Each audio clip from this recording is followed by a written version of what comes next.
name's John Kitchen. I'm city organist here in the Usher Hall. The organ was fully restored as part of phase one of the hall's refurbishment in 2002-2003.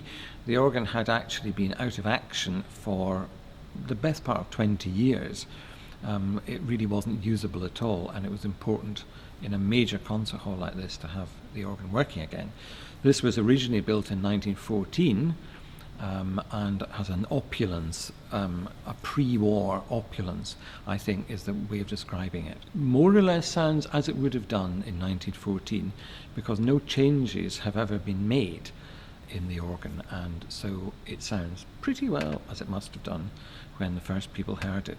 When people see a console like this with all these stops and all these buttons, they sometimes wonder what it's all about. But each of these stops actually gives a different sound. So I have this sound, and then an octave higher,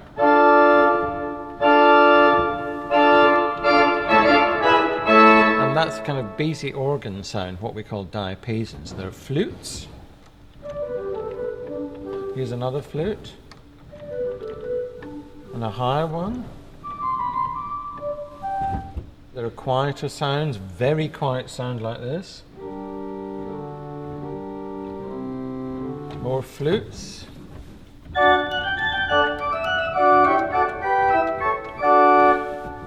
A clarinet. An oboe. And quite amusing set of bells.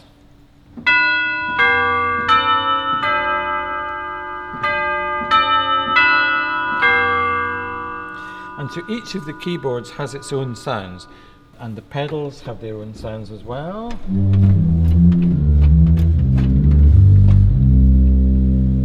And so on. And these buttons here help you select sets of these stops.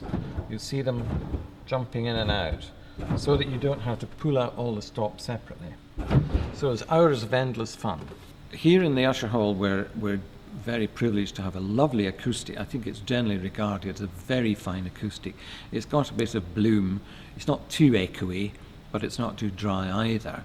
And I find that the organ sounds very well in the building. It sounds actually best in the grand circle, which I suppose is as it should be. But what I find is that even at the back of the upper circle, you can hear the quietest sounds very, very effectively.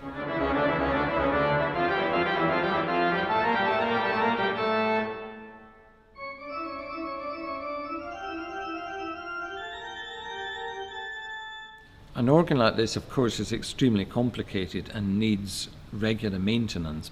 Sometimes you get a note sticking, a pipe won't stop sounding, and the simplest way of stopping this is to stick a duster in its mouth. And in fact that silences it. We had to do this just a few months ago. The great organist Vidor, the one who wrote the famous Toccata, actually gave one of the opening recitals on this organ in 1914, and a note stuck when he was playing. He had to stop and it had to be fixed, so there is a historical precedent.